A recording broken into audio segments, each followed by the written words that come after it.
चलिए आज हम समझते हैं, एक नया चैप्टर शुरुआत करते हैं। चैप्टर का नाम है धातु और अधातु। अंग्रेजी बोले तो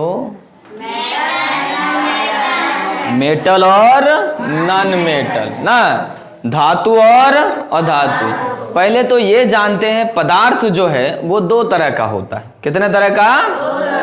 एक होता है शुद्ध पदार्थ और दूसरा होता है अशुद्ध पदार्थ। शुद्ध पदार्थ और जो शुद्ध पदार्थ होता है वो भी दो तरह का होता है, तत्व और यौगिक।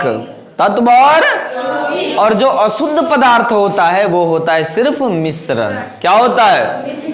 अब जो शुद्ध पदार्थ होता है तत्व, वो भी दो प्रकार का होता है। क्या क्या? धातु और अधातु। धातु और दो मैनली है, मुख्य तौर पर वो दो ही प्रकार है। क्या क्या?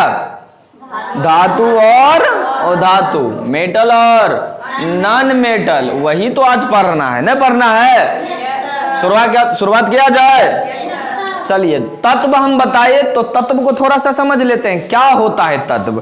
जरा सोचिए, ये क्या है? सबको दिखाई दे रहा है? अच्छा, हम ही ठंडा है क्या? हमको नहीं दिखाई दे रहा है। दिख रहा है? अच्छा, हमको भी दिख रहा है। सबको पता है ना चौक है ये? अच्छा, चौक से ऐसे ऐसे करते हैं तो कण निकलता है क्या? निकलता है कण। तो क्या ये सिर्फ चौक, इसका मतलब है कि ये कणों से मिलकर बना है? अच्छा, चौक में जो कण है, एगो कण सोना का, एगो चांदी का, एगो प्लास्टिक का, ऐसा है क्या? चौक का कण क्या है? सब चौक के जैसा ही है ना है। यानी कि चौक पूरा बन गया है, लेकिन चौक में जो कण है वो सब एक समान है। क्या है?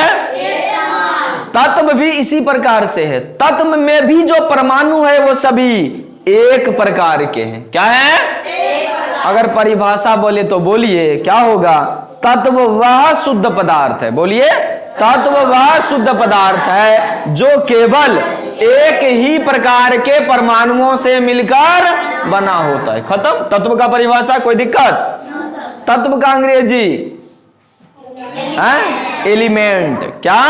एलिमेंट। बताइए एलिमेंट क्या होता है? तत्व पदार्थ का वह सूक्ष्मतम रूप है, शुद्धतम रूप है, जो केवल एक ही प्रकार के परमाणुओं से मिलकर बना होता है। परमाणुओं को धीरे धीरे हम समझ लेंगे क्या होता है ना, आगे जाते जाएंगे समझते जाएंगे।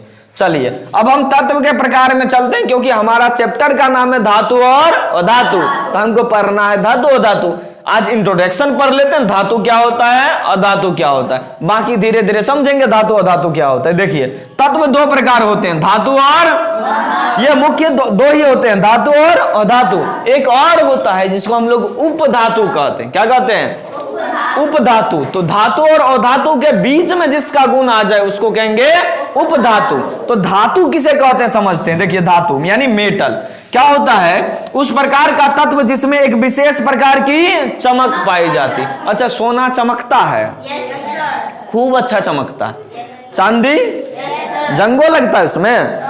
नहीं लगता है। मतलब स्पष्ट है कि सोना चांदी धातुएं होगा ना? स्पष्ट है, सही में धातु है, इसीलिए तो है, चमक है उसमें ना है। तो बोलिए क्या होगा? उस प्रकार का तत्व उस प्रकार का तत्व जिसमें विशेष प्रकार की चमक पाई जाती है, जो आघात वर्धन्य और तन्य होते हैं। अब ये आघात वर्धन्य और तन्य क्या होता है भाई? नया चीज आ गया ना। आघात वर्धन्य मतलब चदरा, सब कोई देखे हैं, छप्पर पे जो चढ़ाता है चदरा, वही चदरा देखे है ना। क्या भगवान बना के ऊपर से भेज दिया? जिसको घर बनाने का रहता, ले भगवान तुम भी चदरा ले लो, तुम भी चदरा ले लो, ऐसे करता क्या? ऐसा संभव है? उसको आदमी ने पतला किया है। तो हम पतला जब करेंगे तो पतला होते होते मोटका को पतला पतला करते जाएंगे, टूटेगा नहीं, और पतला होते जाएगा और पतला होते जाएगा। तो इस गुण को हम लोग क्या कहेंगे? आघात वर्धन्यता। क्या कहेंगे? आघात वर्धन्यता। यानी जिसको हथौड़े से पीट पीट के पतला पतला से पतला चादर बना ले, उसको क्या कहेंगे? आघात वर्धन्यता। तो धातु में यह संभव है। तन्यता क्या होता है? जिसको खींच खींच के लंबा दूर लेके चल जाए ना। सोना को खींच के कितना दूर तार बनता है ना, कितना पतला तार रहता है, देखे हैं? देखे हैं कि नहीं? और डोरी को खींच के कहां तक लेके जाएंगे? लग जा पाएंगे? नहीं ना। तो यानी कि आघात वर्धन्यता गुण मतलब पीट पीट के चादर बना देना, और तन्यता मतलब खींच खींच के तार बना देना, लंबा एकदम जितना हो जाए।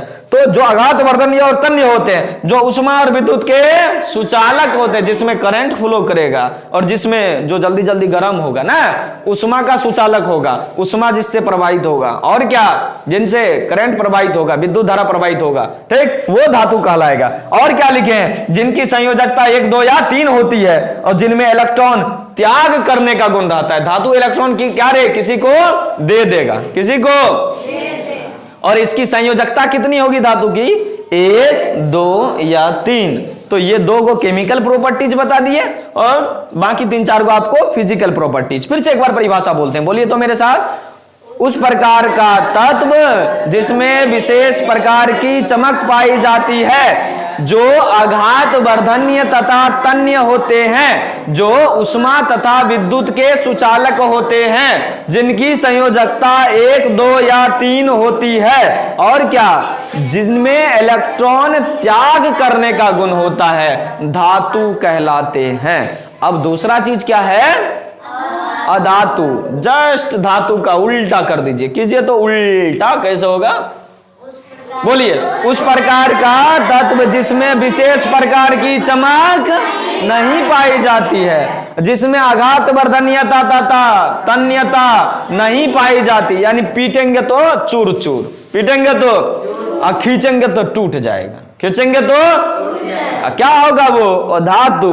तो उस प्रकार का तत्व जिसमें विशेष प्रकार की चमक नहीं पाई जाती है, जो आघात वर्धनीयता तथा तन्य नहीं होते हैं, जो उष्मा तथा विद्युत के कुचालक होते हैं, जिनकी संयोजकता 5, 6 या 7 होती है, जिनमें इलेक्ट्रॉन ग्रहण करने का गुण रहता है। बेचारा गरीब रहता है 3 गो इलेक्ट्रॉन को लेकर, कभी एगो किसी से मांग लेता है, कभी 2 गो मांग लेता है, कभी 3 गो मांग लेता है। और कई क्यों मांगता है पता है, इधर धातु है देने वाला, ये है एकदम, ये तुरंत 1, 2, 3 इलेक्ट्रॉन ले लेगा, ये कहता है लो हमसे, तुरंत धातु दे देता है इसको, किसको, और धातु को।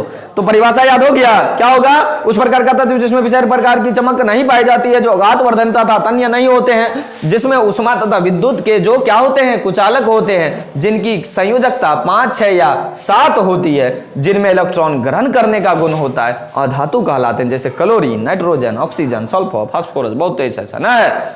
उसी तरह से इधर चलो, हाँ, सोना, चांदी, मैग्नीशियम, कैल्शियम बहुत तेज होगा, ठीक। चलिए ये हो गया। अच्छा, इसके बाद अब जरा सोचिए, 1, 2, 3 आ गया। हम बोले थे 1 से 8 तक अष्टक नियम के हिसाब से होता है, ना होता है।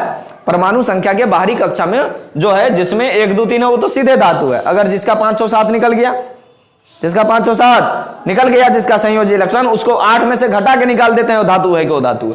लेकिन अब जो 8 बच गया, जिसके परमाणु के बाह्यतम कक्षा में 8 इलेक्ट्रॉन है, वो क्या है, तो स्वतंत्र तत्व कहलाते हैं। क्या कहलाते हैं, या निष्क्रिय तत्व कहलाते हैं। क्या कहलाते हैं, निष्क्रिय तत्व, या फिर कहलाते हैं सक्रिय तत्व। क्या कहलाते हैं, क्या, निष्क्रिय तत्व ये कहलाएंगे। और ये निष्क्रिय तत्व की संख्या कितनी है, 6। कितनी है, 6। कितनी है, 6। सक्रिय नहीं कहलाते हैं, अक्रिय कहलाते हैं। सॉरी, गलती से बोला गया था, ये अक्रिय कहलाते हैं। क्या, या किसी से अभिक्रिया नहीं करेगा, ये निष्क्रिय कहलाएंगे। कोई दिक्कत, कितना है, इसके परमाणु कक्षा में, बाहरी कक्षा में 8 इलेक्ट्रॉन, कितना है, 6 गो। नाम बताइएगा, helium, neon, argon, krypton, xenon, radon. बोलिए फिर से, helium, neon, argon, krypton, xenon, radon. उंगली पे गिना गया 6 गो, नहीं गिना गया। उसी तरह से 4 गो वाला कुछ कुछ होता है, कार्बन है, जर्मेनियम ना, सिलिकॉन है, ऐसे ये मिलेगा, आर्सेनिक, ठीक, ये सब मिलेगा आपको। समझे क्या, एकदम आसान आसान, कोई दिक्कत किसी को। धातु अधातु समझ गए। तब धीरे धीरे इनके फिजिकल प्रॉपर्टीज और केमिकल प्रॉपर्टीज, यानी भौतिक गुण और रासायनिक गुण को समझेंगे। चलिए, कोई दिक्कत, खत्म।